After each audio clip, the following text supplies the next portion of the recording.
Welcome to this episode of Think Business Live. Looking forward to talking to CEO Eric Jorgenson with Scribe Media. Eric, it's great to connect with you, and looking forward to talking and diving into your journey, everything about Scribe Media and your background. Looking forward to co-hosting today with Craig Zucker. Craig, it's good to see you. Always enjoy co-hosting. Shareholder and member of a prominent law firm, Maddin Hauser, on the firm's executive committee, full business law firm, and has a ton of experience in bankruptcy law and everything in between. So let's dive in, Eric. I want to talk about reading. Because I think it's we're losing something about reading. You have sold over 1 million copies. I first became acquainted with you when I read the Almanack of Naval Ravikant, which is, I highly recommend it to everybody. It is an absolute phenomenal book. Yeah, perfect. Good timing. And so we then got connected, as you are now the CEO of Scribe Media. I love that you've sold over 1 million copies. I hope you sell 100 million more. But I want to reverse engineer, and I want to talk about the power of the written word. I have always felt that it is absolutely incredible that you can pick something up anywhere from $4.95 to $19.95 that can give you, let you inside somebody's brain and get you years ahead of real time. Yeah, we're in a world today where people don't read, they skim. They are, how quickly can they download and listen to a book? Can they get a summary of it before they read it? When really reading or listening to things on Audible there's really nothing like the full piece of reading. And so I just want to kind of start there fundamentally on how do we get people to engage and find the time to read? I mean, I couldn't agree with you more on the importance. Reading made me who I am. I imagine it's the same for both of you guys, right? No, the practice of law is nothing without reading. You got to read before you sign anything. So you got to read everything, right? Yes. Isn't that the number one rule? Read before you sign. Every word. Right. Yeah. And I really like when I meet somebody new to sort of get to know them by talking about, if they're willing, the sort of sedimentary layers of authors that were formative for them, right? So like I know I came through like Calvin and Hobbes, Dr. Seuss, Calvin and Hobbes, Roald Dahl, J.K. Rowling, Orson Scott Card, and then picked up Charlie Munger's, the Poor Charlie's Almanac off my dad's bookshelf when I was 21, and that changed my life. That guided my reading for 5 years, and that introduced me to many of the people who became, my best friends through my 20s, and this whole sort of world of entrepreneurs that I feel a part of now. So, I couldn't agree with you more on the importance of reading. And I think it's a little bit of a knife to a gunfight these days with like the dopamine delivery power of, apps like Instagram and Twitter and whatever else. But I think serious people will always read. And I think it's the most important medium. I think it's, it's incredibly powerful over hundreds of years. It's where the great sort of conversation of history has taken place. And it's still, really what makes most of the people that I know great today, just like quietly having a conversation with those books. Hey, Eric, just a side question for you that pops to mind. I'm in a book club. As a lawyer, I'm an avid reader of my legal documents and the papers that come across my desk. So I'm not one to go home and snuggle up with a book. But I'm in a book club, and I found my way through my books by Audible. So I love plugging in, and I got a dog, and I walk the dog, and I listen to the book. So do you see a material difference in listening to the book as opposed to reading the book? Or are you on board for both? I do think there's a material difference, though. I'm also like, I do almost all my fiction through audio. And sometimes I'll just do reps of nonfiction on audio. But I think, I think this is a Navalism, there's no fiber in audiobooks. And the fact that you can let your attention slip and the book still passes you by is a material difference. So like if you sit there with a physical book and you stare at that page and it's not making its way into your head, you automatically go back and you keep rereading, or you put the book down, or you stare out the window. And it's just not the same with an audiobook. You can let 20 hours go by while you're daydreaming about something else, walking the dog, and be like, oh, I read that book, and not actually have ever absorbed anything and never know. So I think I still use the same verb. I still think it's a great way to consume books. But it's definitely like, if you were a college student and you went and did all the great books through audio instead of sitting down and reading them with a pen and a notepad, I think you'd have a materially different experience, and I think you'd come out with a worse education. I think that sort of permeates through everything else. I think that's fair. Yeah. So I have a question on that. So I love reading. I can tell you, and I want to hear about yours, Greg. The book that had a big influence on me was Brian Tracy, The Psychology of Success. The tapes, the book that led to Jim Rohn, Tony Robbins. That's what began to really shape me, where I began to study really nonstop from the time I was 18, when my dad gave me a set of tape sets. Didn't know I was dyslexic at the time. And so I listened to a lot now. I couldn't then because they weren't available except on tapes that you like would buy. There was really no Audible. My retention is very high, yet I find it important where I do my best to set a goal to at least read a couple pages a day, because it's a totally different experience. Although I can get more books listened to than I can read. Sure. I did read your book though, and I loved it. But it's kind of like, I think your book lends itself for a really easy, fluid read. Craig, what book had a big impact on you? Kicking off. Well, there was in undergrad, I went to Michigan State, and I had a class in Go Green. You too? Yes, sir. All right. So I was at Michigan State, and I had a class in philosophy, and it was one of my philosophy textbooks. And I'm sorry, but the author escapes me right now. But it was a passage that I read of a comparison of the human eye to our life experiences, and that it was an argument for a God, a greater being, because the human eye was so intricate, and it went into the complete description of the mechanics of the eye, and it leads to almost an inescapable conclusion of a greater being. But that was just the initial premise. The thought process of it was really intense, and it stayed with me.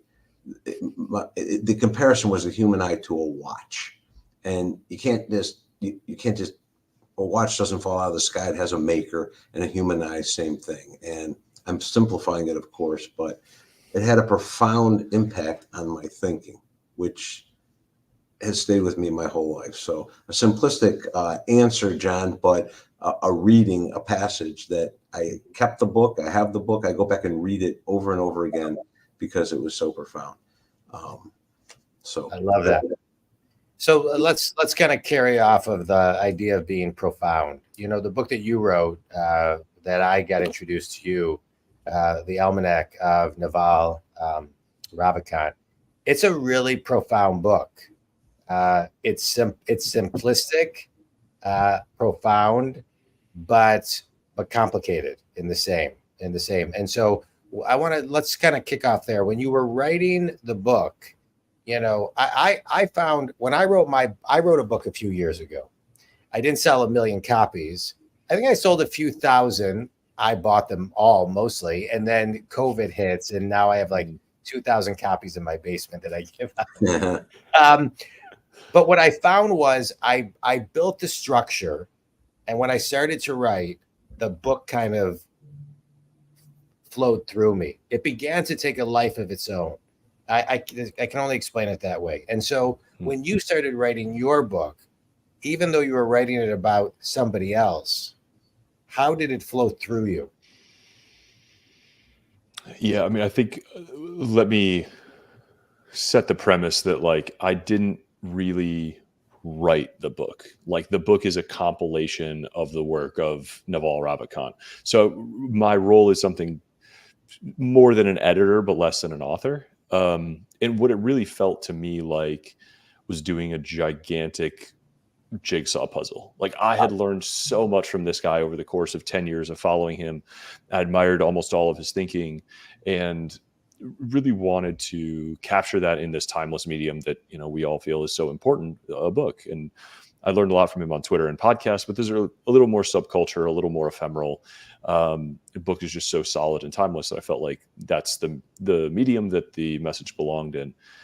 And it was, I felt sort of called to do it in a way. And once I found kind of the like flow state of doing it, I had so much fun. And two, it was just an incredible way to learn. Like, I just felt like I was marinating in this person's ideas, and I had to fully sort of pick up each one and grok it and understand where its seams were and where its gaps were and what the next question was going to be, so that I could create this singular thread of thought, so that each sort of paragraph proposed an idea that the next paragraph would then either expand upon or explain or flow clearly from. And that was just, you know, hundreds and hundreds of hours of reading and rereading and making connections and trying to build this cohesive whole from, you know, a million words of source material and get that all the way down to, you know, a tight, clear, timeless, useful 50,000 words.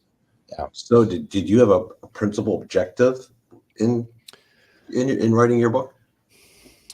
I wanted to create the feeling that you were sitting across from Naval, sort of having a conversation with him where like you were at your best and he was at his best, and he was like giving you all of the answers to like how to live a good life that, at least in my judgment, I thought were the most useful, the most timeless, the most evergreen, and the most universally applicable. So I felt like I had learned a lot from him over 10 years, but it was all in this chaotic mess and spread across mediums and time. And I just wanted people to be able to access that, you know, in a few hours of reading and be able to like gift that to others. I just thought, you know, John, to your point, it was that the thinking was so clear and so crisp and so important. The idea is so useful that if I could make them accessible to more people would live a better life. And, you know, I'm surprised. I'm very surprised at how far the book has gotten. You know, I thought I was doing this for, you know, Naval nerds like me who wanted his wisdom to be collected. And now there's, you know, yoga teachers in Bali reading this book, and it's translated into 40 languages in every continent. And I truly can't believe how far it's gone. And I think it's a testament to those principles and how universal they are. What's the key takeaway? I think it's one of the very few books that addresses both wealth and happiness and the interplay between the two of them in sort of a high level enough, but a thorough enough way. So I think different people are drawn to different parts of the book. The whole first half is really principles for building wealth. And some of those takeaways are, you have to find yourself, seek or find a position of leverage. You have to take accountability and do business, you know, under your own name, build or buy equity in a business. And you have to have this unique sort of specific knowledge that you were either born into or learned over time. And I think both of you find yourselves or grew into positions like that, whether it was an intuitive movement or a deliberate quest to sort of find yourself in a position where you're at the head of a business, or capturing, you know, your expertise and packaging it out and sharing it in podcasts like this. And on the wealth side, on the happiness side, I'm sorry, it's a very, it's sort of a modern retelling of like the Eastern approach to happiness, which is very singular, very meditative, very like you can't really control anything outside yourself. And the best thing to do is to recognize that your desires are what cause unhappiness, and that it's probably easier to remove the desire or disallow the desire from being formed than it is to try to allow in every desire and then fulfill every desire that you find yourself wanting, especially, you know, how easy it is to acquire new desires, you know, given most of the things that most of us consume, Instagram, advertising, TV, whatever. Everybody's trying to sell you new desires, and the more you have, the unhappier you are. And so you need to learn to sort of let those go and accept that what is, and that you can be perfectly happy with not much more than you have now if you develop the skill of appreciating it and gratitude for life the way it is in this very moment. I think you talk about those. I mean, I appreciate that summary. As much as I appreciate the book, talking about gratitude, and the idea that it all starts from within, and that you can have a goal, but the goal of a goal is the process, and you can work hard, very hard every day, but you also have to detach from the outcome and just keep on doing what you got to do. But I believe that the intrinsic passion, it still drives you. And I think the book touches a lot on that too, which is, happiness starts from within. And if you're doing what you love every day, happiness follows. Yeah, I think it's maybe trite to say, like, I think he leads with this in the happiness section. Like it's trite to say it's a choice, but it is a skill, and both of them. Yeah. Building wealth is a skill, and becoming happier is a skill. You're not born with one set of skills and at a fixed level of happiness. These are configurable, improvable things. Most people don't think of it that way, but you can train the voice in your head, and you can change your approach to your career or your business in order to sort of more directly pursue whatever the goal is, and at the same time try to minimize the goals, or at least more fully understand the desires that you have, and be really honest with yourself about which are thick or thin desires, to use sort of Luke Burgess's model. Are you a person that you believe things don't happen by accident? I'm not sure. Do I believe in fate? Like, is that the question? Yeah, in a sense, yes. No, I don't believe in fate, but I do believe in accidents. Happy and unhappy. Yeah. Okay, fair. That's fair. Yeah.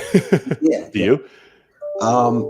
I do believe that things don't happen by accident. Yeah, and it's not so much in fate, but it's in, as John has said, it's in setting a goal and achieving that goal, and that doesn't happen by accident. That happens through design, effort, and execution. And I see that in my life and in my practice and in my family and with my kids, all the time. Yeah. I believe everything happens for a reason. And even, when, I'll talk to people, or I'll be coaching people and they didn't get maybe a promotion. And I would say, it happened for reasons. The universe is teeing you up for something better, something bigger. But that's, any thoughts on that? I believe that the full truth is the exact opposite. I believe that we come up with a reason for everything that happens. And I, like, that's not to say that we shouldn't do that, because we should. We're storytelling creatures. We need causality. We need a story to understand how to feel. And, if we understand how to feel, we understand how to act. But I think, it is a little bit of a blindfold to put on to believe that there was a reason that something happened. I think the more honest way to go about it is like, this happened. Now let's come up with a reason for it happening that we can be excited about. And it doesn't take away any of the magic to confront that for what it is. And do you find these beliefs or these teachings in your book and as part of the premise of the book? Yeah, we're probably a little outside of the scope of the book at this point, but yes, I think you'll find a lot of the principles that we talked about before, and a lot of these sort of the practical sort of guide towards learning the tactical skills of happiness certainly are in that book. And I tried to make it as practical, or at least to include every practical thing that I had seen Naval share. Yeah. I love it. All right, let's talk about storytelling a little bit. You're touching on storytelling, talking on that. Scribe Media, you help entrepreneurs, executives, experts write, publish, and market impeccable books. You're the first, biggest, and best professional publisher with professional publishers. Authors retain full creative control, financial upside from their books. And one of the things I know from writing a book is I get so many people who say to me, tell me the process of writing the book, or how do you write a book, right? And they all say, I have a book inside of me. I don't even know where to start. I have referred a lot of people to Scribe, and because your process, you make it easy for people who have a book inside them, who have a story to tell, and you help bring it out of them. And so talk a little bit about how you do that. Yeah, I think the way I generally bring people into the book writing world is like there's 3 marathons or 3 buckets that we could think in. There's writing the manuscript in the first place. Then there's going from, hey, I've got a Word doc with 50,000 words in it, to, all right, how do I get this into a published book out into the world? There's a variety of options for doing that. And then what do I do with this book once I have it? How's it going to improve my life? How's it going to improve my reader's life? How do I build community? How do I get this thing out into the world? So Scribe helps people with all 3 of those, depending on where they are and what skills they bring and what the experiences they want to have. Most of our authors are busy executives, professionals, consultants, coaches, entrepreneurs, and they don't have time to spend 1,000 hours at a keyboard. And so what we do in that case is they interview a few scribes that we select for them. They choose one that they have like a kinship with, and then that scribe will interview them over the course of a few months, interview them and help them structure and position their book, create outlines, pull out stories, and really capture their ideas in their voice. We've got a number of checks and a number of methods for ensuring that we do that, and essentially outsources like the hundreds of hours of writing and agonizing about what words to put down in what order, and just finds you a creative partner that can help you get that turned into a manuscript in the first place. And I always encourage people, like, take a hard editing pass, be sure that your voice is in there. It's not a 0 effort thing. It wouldn't be your book if it was 0 effort, but it really, really helps to just not feel like you're sitting alone in the woods trying to, write in front of the blank page. Like, you need a team of experts. And most of these people have written dozens of books before. They know the process, they know what they're great at. And we know exactly what to do with that manuscript to get a really high-end, professional, polished book that you can be really proud of out there that represents you well to the rest of the world. So it's a collaborative effort with the scribe, correct? Very, yeah. And if you're somebody that really wants to be the writer, no problem. Like, you have your fingers on the keys, and we'll pair you with an editor or a writer who will coach you through that process. They'll help you edit, they'll help you structure, they'll help you make sure that, holds you accountable, help you create a writing plan that works around your life. And you can write your book over the course of, 9 to 12 months and know that at the end of it, you're going to have a great book that you're proud of. You're not going to come back and be like, I don't know if this is crap or not. Like, that's a really hard journey to go on by yourself. And my rule of thumb is, like, if you haven't written a manuscript already by yourself, you're probably not going to. And so we need to change something about how you're working, how you're approaching this problem to give you, the team or the structure or the leverage or the habits that you need to get it done. And what is a genre that you cover? The majority of what we publish is nonfiction, but that runs a really wide gamut. We do some fiction, we do some children's books. We've done a handful of like highly visual kind of cookbook things. But the vast majority, like I said, entrepreneurs, executives, consultants, some incredibly niche books actually, but they become absolute career makers because the author becomes the person who wrote the book about this space. One great example, Michael Mogul is an incredible success story of a scribe author. He uses his book to go give away at some specific conferences. He was a lawyer, and then he was a marketer for lawyers, and he has become like the law firm marketing guy for smaller law firms because they're trying to compete with these huge ad budgets. And it's not good for the customer to just call whoever they see on a billboard, whoever's spending the most money. They need to find their way to these like niche specific law firms that specialize in what they actually need. And Michael has become the go-to guy for this as a result of writing his book and getting speaking engagements and giving it out. And he sold millions and millions of dollars of services and consulting and coaching as a result of writing this book. And it's become sort of the linchpin of his whole marketing effort. And there's, dozens of stories like that. Wait, let's stop there for a minute, because coincidentally, Greg is an attorney. So Yes. right. Craig's a prominent attorney for the last 40 years. And any thoughts on that, Craig? Yeah, I'm gonna hire Ken. Yeah. What's his first name? Michael Mogil. Excuse me. I'm gonna hire Michael. My other question is Michael happy? I think he's thrilled. Yeah. You'll ask him when you hire him. Let me know. Yeah. I didn't pick that example by accident. Nothing happens by accident, right? We're all playing into this now. See? It's interesting. So I want to talk about his book for a minute, because it sounds like, well, my question is was he expecting it to be what it turned out, as big as it was? I don't know. Like, you'd have to ask him. I think it's probably, I think he's probably outperformed his expectations. I think he thought this would happen, but it's happened like maybe 5 or 10 times as much as it had. But he's also done a lot of work to get out there and go to conferences and give his book away, go do speaking. Like, he's making it work. I don't want to make it seem like the book is doing all this work for him, but it's wind in the sails, and it's a multiplier effect on everything else that he's doing. Absolutely. So that's his story. Your story you shared earlier, beyond my wildest dreams, it's bigger than I thought. What's the bedrock through line of, if you rewind both of those stories, what's the special sauce that made it just 10x itself? If you had to really point something, if you had to extract one thing. I mean, I do think both of us are extremely detail oriented, but I think the most important piece is that, remember the 3 buckets of like writing the manuscript, publishing the manuscript, and what to do with it after.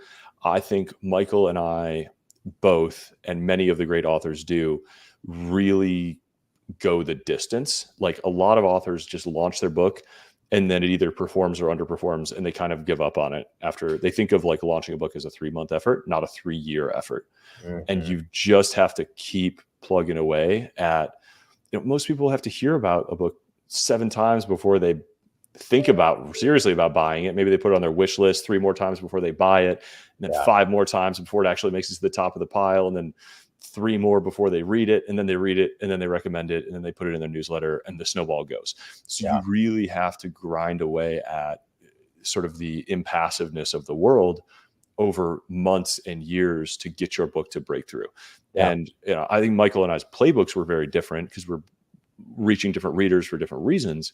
But I went on podcasts and sent newsletters and was active on social for months and months and months and months. And it's just very easy for busy people to launch their book, check it off the to-do list, and go back to their life instead of incorporating it into everything that they do going forward. I love that answer. Think Community, we talk a lot about, marketing, that it is a lifelong thing. You can't just, do something for a week or do something for 3 months. But I do think a lot of people think about writing a book and doing it for a short amount of time and not the 3, 4, 5 year. I remember one of my favorite books is The Alchemist. I love that book. And Paulo was interviewed, and it was kind of a flop, that book initially. I mean, for I think over a decade, nobody really bought the book. I want to say even like, I can't remember off the top of my head, but I want to say like maybe up to almost 20 years. I mean, he had other books that he wrote, and then that book kind of took the center stage. And so it's a great lesson in the long game and reverse engineering and doing everything and not stopping if the passion needs to be there.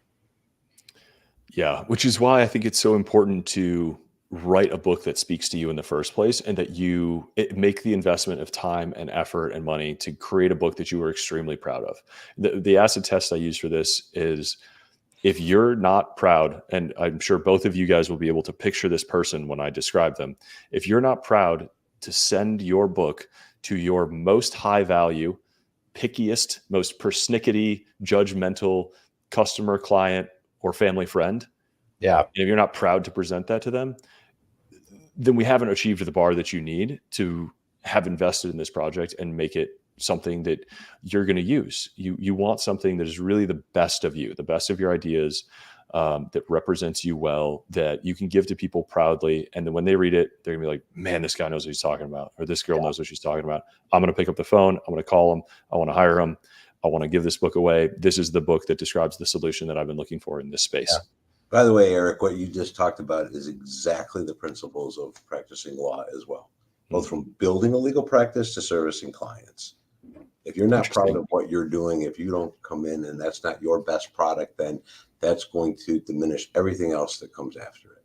So you got to own it, and you got to love it. Yeah. I think that was a Charlie Mungerism from when he was at Munger, Tolles, Olson, his early firm. It's like the best marketing is the work on your desk. Yeah. Right. It's a little bit of an overused word right now, but it's true. The intrinsic passion that you have for something you've got to be so passionate about it that everything spills to exactly what you're talking about. And I think community, a lot of people that I talk to are in their passion, and a lot of people are searching for their passion. And I think this is a great reminder, Eric, to, get your life plan out and build to your passion, whatever that is. For some people, it takes a day. Some people, it takes a week, a year, or 10 years, but keep it active. Let's talk about loving what you do and how you landed in this role at Scribe Media as the CEO. There's a story behind it. So to the extent that you want to share what that story is, I'm personally primarily want to focus on you. So to the extent there's pieces that you want to share, I do think the bringing the company back to life is a really important message. But talk about how you landed here, not on this podcast, but as the CEO at Scribe. Sure. Yeah. So for a little background, this Scribe Media was originally founded by Tucker Max and Zach Obron about 10 years ago. Tucker is an incredibly I think 4 or 5 times New York Times bestselling author. One of the very early blog to book kind of guys. And he just kept getting phone calls from author friends being like, how do I navigate this world? How do I write a book? How do I know it's a great book? How do I get it published? And he set up Scribe as one of the very original, sort of most extreme self-publishing and professional publishing options. So traditional publishing model comes in and says here's your advance, but we take creative control. We take the majority of the rights, and we hope you sell a lot of books, but that's mostly on you to go do. And people, I think, outside the industry dramatically underappreciate how much control and how much money the traditional publishers take from authors. And in the world we live in today, almost anybody can write a book, publish a book on Amazon, and sort of get their ideas out there. But they need help to do it at an extremely high level, high polish, high design. And Tucker was very early to this. He appreciated that what authors really need is freedom and help to publish at the very highest levels of quality. And so for 8 years, the company grew. It grew profitably. I became a really happy customer of Scribe around 2019. I published my first book with them, which we've talked about, and I love the team. I love the process. I believe their model was absolutely the future of publishing. And I started working on a second book with them right away. And then end of 2021, Tucker and Zach, the founders, sold their shares, went their separate ways. And the person who took over in the transition, without getting too deep, and I'll say mismanaged the company, and the company ended up being bankrupt within 18 months or so. And it hit bankruptcy like a brick wall. It was a tragic bankruptcy. People did not really see it coming. And I was an author who got caught up in that bankruptcy. So I had a large personal loss, and I was heartbroken that I wouldn't be able to keep publishing books in the way that I had been before, with 100% of my financial upside, with 100% of my creative control. And I just wanted to fight to keep this company alive. I thought it was the future of publishing. I wanted to keep using it. So I have made some friends who buy companies. So I started hitting the phones and calling people that I knew who worked in private equity or permanent equity or had long-term holding companies. And I found these guys at Enduring Ventures, Sieva and Xavier, and they had a background in publishing.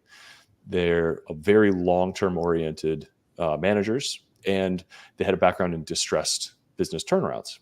So they flew to Austin, They met with the team. They met with the bank. They showed up on the second day of due diligence, and the landlord had just put a padlock on the door. Like, it was a crazy, crazy experience for them. And the business, unfortunately, was like well beyond repair or the ability to transition. But they were able to buy the brand name and the website from the bank out of the bankruptcy, set up a new company, hired over a handful of the most sort of veteran team members, and then, quite to my surprise, then hired me to join as CEO. So that happened over the course of the summer of 2023, about a year ago. So I'm a little more than a year into trying to revive this company that I felt called to try to save. And I got more than I bargained for in just making some phone calls, trying to get this thing stood back up. But it's been a lot of fun and incredible to get to know the team and the inside of the industry, and get to help authors go through the same sort of life-changing portal I got to go through a few years ago. And how's version 2 working out? It's going well. It's going well. I mean, we are basically had to rebuild a business from scratch in a year. All the internal systems and quite a bit of sort of reputational damage control. A lot of people had been taking a loss like me in that bankruptcy, and people were upset. And there was a lot of just a lot of run around hugging people, trying to tell people that we were a different group going forward and committed to a very different level of standards and doing business. And doing our best to get back in the swing of, delivering on the fundamentals of the excellent service that is what built Scribe in the first place. So what you have just described is very close to me. Oh, really? Oh, yeah, because this is what I've done in the bankruptcy world. I have assisted purchasers of assets out of bankruptcy estates for years. They try and go in and pick out the core assets of the company and reform and rerun. And chapter 2 is often very successful. A change in management, like you described, the owner selling and turning it over to new management, and the new management not prepared to take on the reins properly or profitably or have their eye on the ball, can quickly lead to the ruination of the company, and it turns over through bankruptcy. All the debts left in the bankruptcy court, and it's a fresh start, as we call it. And a new company is off and running, and you see a success story. Oh, good. So yeah. There's just so many generational companies that have run in families for years, and then they give it to the youngest son, and that 100-year-old company, before you know it, in 1 year, the company is in bankruptcy. Oh my God. It's a common story. So your story is close to what I've seen over 37 years of doing this, and purchasing assets out of a bankruptcy estate is not uncommon, and success stories that follow are not uncommon. So talk about some of those success things that Eric and his team need to be ahead of real time with, Greg. So the biggest component is keeping your eye on the ball, management, daily activity. Businesses don't run themselves, people run them. And you're the CEO. So the buck stops with you. That's one of the questions we always ask. Where does the buck stop? Who is the decision maker? Who is the person that knows everything about the company? And Eric, that would be you. Your title is Chief Executive Officer for a reason. And what you do, how you run it, who you delegate to, making sure that the tasks that you delegate out are performed, staying on top of the profitability, getting rid of decisions that are unprofitable quickly before it becomes too toxic. Those are some of the key ingredients of a healthy, successful business, right? And I mean, you can make a mistake. We always say, where does good judgment come from? Bad judgment. It's true. You fool me once is the old proverb, right? But not twice. And so you make a mistake, it can happen, but you can't let it become too toxic. And just some of the takeaways. I have a couple of thoughts on that too. I've always been under the thought there's no bad ideas, just bad assumptions. We see here in Detroit, I was in the internet business in my early 20s, and I remember meeting with Borders. I had an internet company, and they would not listen that they needed to get onto the internet. They thought Amazon was a passing fad.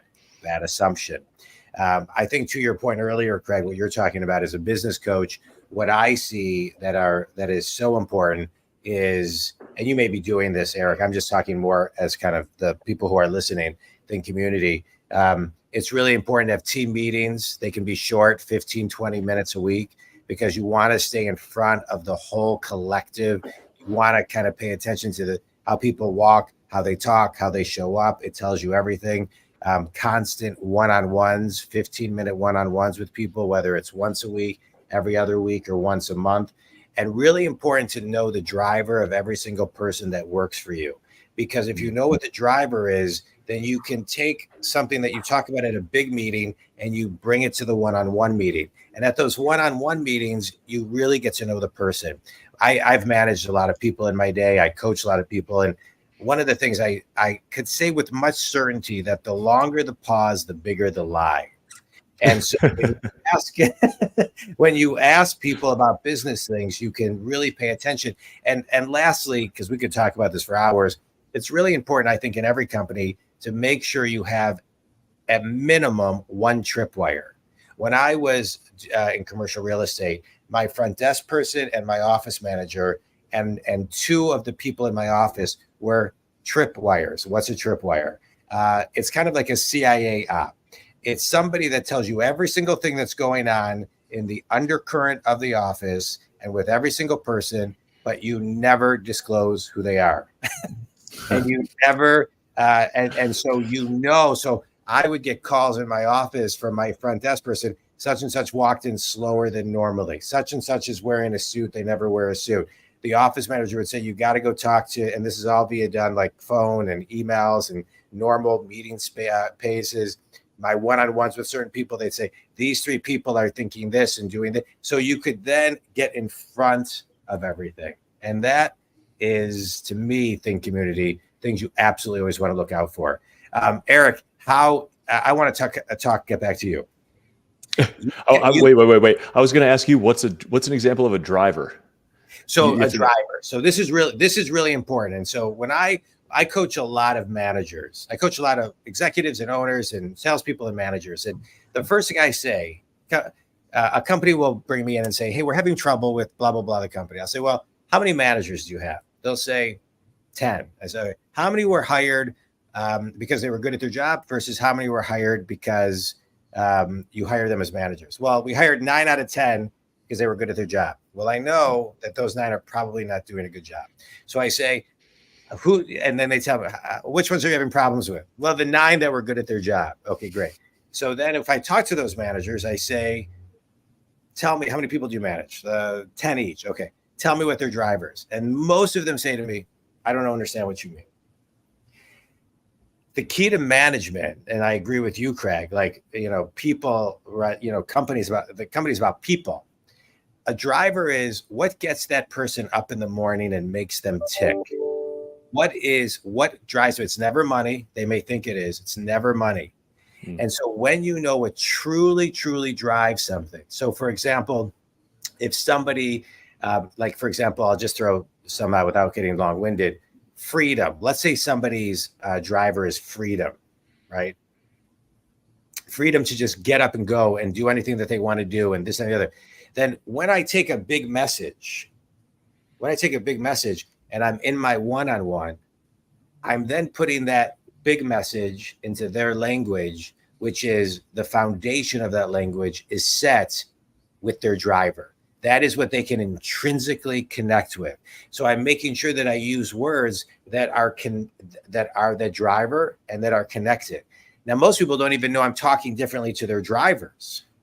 But like I have a lot of clients and sometimes they think, God, I feel so connected to you. You're so connected to what I'm thinking because I understand what my clients' drivers are. And so I curate and customize to that, which activates them. And so when I'm leading a company, if I know what everybody's driver is, then I can create a one-on-one curated custom relationship and get to their and intrinsically empower them to be the best they can be. And then I can rinse, repeat that every day. Got it. Did that answer your question? Yeah. All right. Let's get back. Craig, so let's get back to you. You have said a couple times you were called to do this, right? You were called. You said I was called to to dot dot dot. Define what that feels like. What does that mean to you? It just it felt like I was the right key for the lock that was in front of me. You know, How did you know that? How did you yeah, know that? Yeah. Seeing what, trying objectively to see sort of what the job required, and then at the same time understanding, with clear eyes, like what I either am good at naturally or what I have the ability to and excitement to grow, like which skills I want to grow in myself. Yeah. And it just seemed like a pretty perfect fit. Something that Tucker told me as I was kind of getting onboarded to Scribe was like, you have no idea how few authors, true authors, work in publishing. Most people in publishing climb the ladder of publishing and they only ever learned how publishers think. Most of these people have never written a book of their own, let alone a successful one, let alone marketed it. Yeah. So finding somebody with somewhat of an operating background, which I have, with a background with a successful book, who had been a Scribe author, who also understands the world of creators and podcasting, and can both sort of exist well inside the company and represent the company well outside. It's a relatively unique skill set. And Scribe was in a very unique place where it didn't need a professional manager with 20 years of experience. It needed somebody who understood the story and could represent the story and could be a part of this sort of resurrection of the company and help that team come together and make it through this tough time. And I truly, like, I don't know, I had a beautiful empty calendar and I really liked what I was doing of just like quietly writing my books by myself and doing some venture capital investing. Like that was my life for the past couple of years. And so it was a high bar to consider like jumping back into, full calendar, chaos, bunch of direct reports, like especially in a distressed situation. But I thought it was the right thing for the team. I thought it was the right thing for the industry. I thought it was the right thing for the company. And I was excited to get to sort of pay it forward for so many, this next class of authors coming in that I had received so much from, the people ahead of me, like James Clear and Morgan Housel and Brent B. Shore, all these people who had written books and sort of were so generous with their time, Tucker Max, time and effort to helping me learn and launch my career. And now I get to be a part of helping those next people come forward.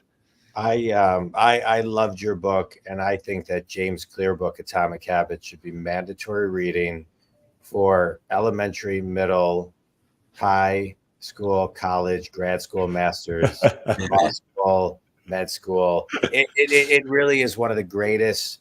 It is such a needed book because people's habits are they need guidance on habit building and habit stacking. And it's the same thing with your book. Why I think it resonated so much with me is, and you put it so eloquently, right? It's like, it's the alignment of wealth and happiness.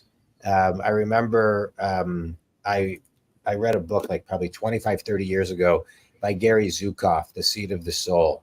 And it talked about in the book that the ideal human is when the personality ends and the soul begins and you can't tell. And I remember thinking, this is like 30 years ago, I'm out of alignment. I got some work to do. And that book had a big impact on me. I loved it. I absolutely loved it. And so when you talk about honoring those in front of you, what advice do you give the people behind you? That's a great question. It is. I think we've covered some of it here. I think the persistence is a big piece of it. Understanding that this is like a long game and a long game and a long game. Understanding that, your book will outlive you and represent you, and that you absolutely must invest in the quality of it. I think the authenticity and the passion that you mentioned of like, if you don't put your full self into this and your whole authentic self, like you won't be proud of it. And it will be a drain on you rather than something great that inspires you, that motivates you, and that is a tailwind on everything else that you do in life. And I think just breaking it down as much as you can, and finding that balance of like, if you tell people how hard it's going to be, some people never start. But if you just keep moving the finish line a little bit and keep moving forward, one of the lines that I tell almost everybody is, writing a book isn't one decision to start. It's 1,000 decisions not to quit. Yeah. You just have to keep moving. Even if that means putting it down for a month and coming back and seeing it with fresh eyes. There's a lot of ways to keep moving, but you just have to keep moving and, keep raising that bar. Another one is like, craftsmanship has no deadline. Like, what matters is reaching the heights of quality that you are really proud of. It doesn't matter if it takes you 6 months or 12 months or 18 months or 24 months, like, reach that bar. Even if it takes a lot of work to get there. My book, one of the main characters is my father, inspired by my father. My dad was a master gardener, and his name in the book is Mark Gardner. And he died while I was writing the book. And so I had to take a couple months off, but it infused a totally different energy into the book. Craig, you've been in the law world for almost 4 decades. How do you guide people behind you? So we've talked about it in a lot of ways, shapes and forms. And, I think the best definitional or the best thumbprint we can put on the description is that it is not a sprint. It's a marathon. Nothing happens overnight. And like you said, Eric, it's a long journey. And I have mentored and worked with young lawyers right out of law school through 5-10 years into their career. And we say it time and time again, it's a process. And like we said, where does good judgment come from? Bad judgment. And it's okay to make a mistake, but you got to learn from it and then move forward. And I think those are takeaways. I think they're takeaways in running a business. I also believe, and Eric, you're finding this, leaders lead. Leaders just lead. Instinctively, intuitively, they lead. And I meant to ask several times, how many people work for you? 27. Okay, and you're the CEO. So you have 27 people that are looking up every day, all day long, and you're looking at them, and you've got to lead. And we've got to lead. In a law firm, the cream rises and the leaders lead. And I think that's transferable to life as well. And it's certainly transferable to the practice of law. We take the reins, we take over, and we make decisions, and we help people. We guide them. We implement changes. We make the changes. We counsel. It's all part of the game plan. Yeah. I mean, one of my quickest and most high impact learnings from my first year is a great lawyer's worth his weight in gold, and you can't get rid of a bad one fast enough. Yeah. Can you say that again and again? Clip it, put it on the website. Right. Yeah. I'll tell you one thing that I find in my space as a business coach that I do my best to empower people, not only my clients as a business coach. I have another company called Launch 3, which is an on-demand type of coaching business, is really to infuse and give people the courage to do whatever is their stuck point. And sometimes sometimes things seem so big, and if they just take that small little step, it requires just a little bit of courage, but it feels like so much. And I think infusing that into people is great. Eric, if you had to write a book about your life, what would the title of the book be called? You want my smart ass answer or my actual? I want both answers. I don't know. Brainstorming memoir titles is quite a fun bar game. Yeah. I think it's too soon to tell. One I've been thinking about a lot. A book and a title that I love is The Fish That Ate the Whale. Have you guys read this book? No, but it sounds very. Is that a book? It's a book. It's sounds very David and Goliath. Yeah. It's one of the most incredible. It's a book about an entrepreneur who was a penniless immigrant teenager in New Orleans. True story. True story. This was an investigative journalist who had lived in New Orleans, I think, his whole life, and he was like, "There's all this stuff named Zamurray. Who's Zamurray?" And so he started digging, and he found the Banana Man, Sam Zamurray, and wrote this book of his story, and had been like largely unknown until then. It's an incredible book.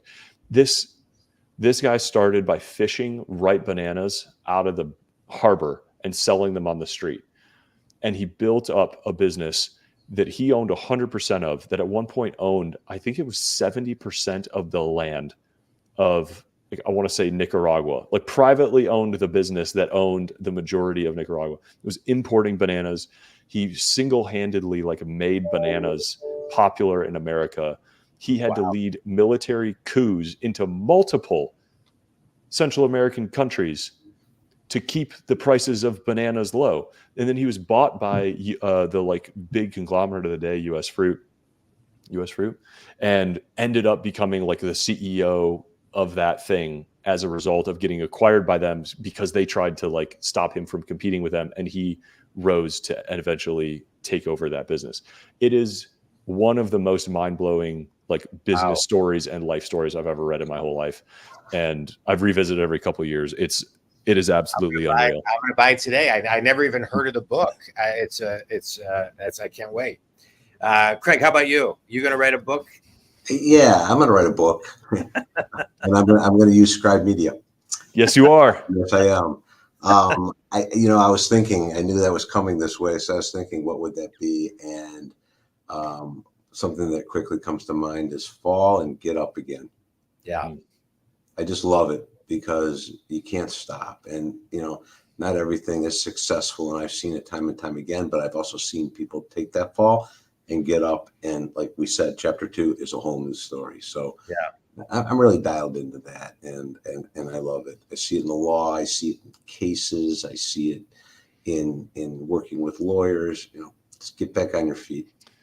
I mean, I love that title. That encompasses the hero's journey, right? Like that's what every character needs to do. So like fall and get back up. Hey, Eric, we got a title. So all right.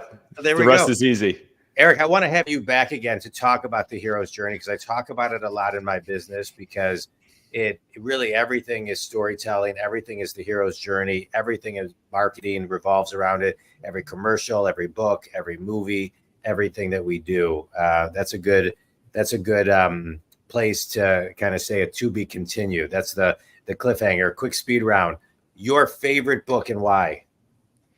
I am incredibly high right now on Where's My Flying Car from Stripe Press by Josh Storrs Hall.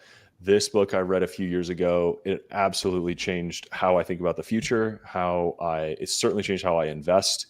And it made me incredibly optimistic. It basically lays out a case for the next industrial revolution, what it could look like, what it could feel like to live through it, and what we have to invest in now in order to make it happen in our lifetimes. I'm a big reader. And you just named 2 books I've never even heard of. You need to send me, I want a monthly favorite book list. I'm going to text you every month. What are your favorite books? Craig, feel free to ask a question. Best piece of wisdom you've ever received, Eric? Best piece of wisdom I've ever received. It's definitely a Charlie Mungerism. And it's probably that in the long run, like you will get what you deserve. If you want something, figure out the price and pay it. And very adjacent, like the best way to get a great spouse is to deserve a great spouse. Yeah, I love it. Wow. How long will it be till you write another book? I've got a manuscript 80% of the way there now. Probably my next one will come out next fall. Can you share or no? Oh yeah. It's another compilation similar to the format of the Almanack of Naval and the Anthology of Biology. This one is on Elon Musk. So I've collected all of his most timeless, most useful, most evergreen advice. I think, whatever you think about him, he's one of the most effective human beings alive, and he's maybe the greatest entrepreneur ever to live, but certainly the greatest living entrepreneur. I'm incredibly inspired by what he's done and the vision and the scale that he thinks at. And I think a lot of what he shared over the, entire lifetime of what he's shared publicly is incredibly useful for all of us, no matter what business we're trying to run. So, the tentative title is The Book of Elon Musk, A Guide to Purpose and Success. Wow. And that'll be out next fall. Yeah. I can't wait to read it. Finish the sentence. Last question. One thing everybody can do to find their calling is? Take some time off. I love it. I think community. Well, first of all, Eric, this was great. I loved connecting with you. Congratulations on your new role. Thanks for listening to your gut and letting intuition guide you to something that you were called to do, which is rebuild Scribe Media. So people all over the world can find a place to get the book out of them and then have the ripple effect of so many people in the world being positively affected by their stories and their words. It really is, to me, like it's soul work. It's God's work. It is.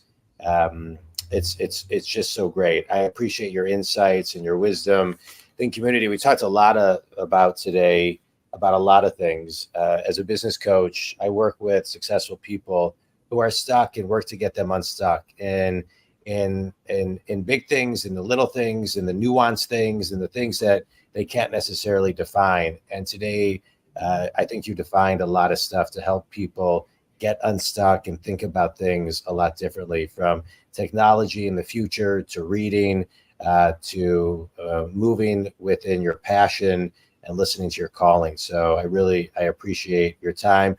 Craig, it was great co-hosting with you. I think community, Eric Jorgenson, Scribe Media. Eric, tell everybody who your ideal clients are and where they can connect with you. I would love to help anybody who thinks they have a book in them or who thinks a book could benefit their business, their career, the issue they're trying to impact. We love to empower authors and just help them achieve whatever the goal is that they have in life with their book as that means. I think books are sacred, beautiful vessels, and I love helping people create their own, one that they're really proud of. So if you think a book could help you build your business or impact your issue, reach out to us, scribemedia.com. And we'd love to have a little brainstorming session with you and show you what we can do. I love Eric, it was great being with you today. And John, thank you for inviting me on. I find you very inspirational, Eric, and your story is akin to many I've seen in all kinds of sectors, but I like your story. I like how you told it. I think I know how it ends. It sounds really good. Yeah. Thank you, Craig. I appreciate it. I appreciate you co-hosting with me today. Tell everybody, where they can connect with you and who your ideal clients are. So my ideal clients are any business owner, large or small. I'm at Maddin, Hauser. We're in Southfield, Michigan.